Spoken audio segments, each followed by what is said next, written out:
gollari sonini tenglashtirib oladi. Zarba pastki burchakka Real Madrid 5-daqiqada hisobda oldinga chiqib olmoqda.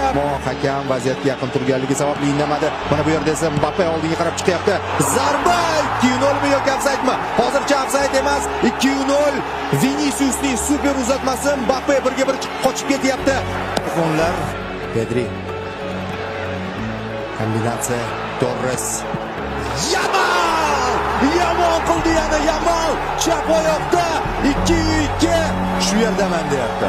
Xotirjamlik Lamin Yamal. Lekin xatoga yo'l qo'ymoqda Pedri. Chap qanotga Rafinyaning imkoniyat. Zarba 3-2.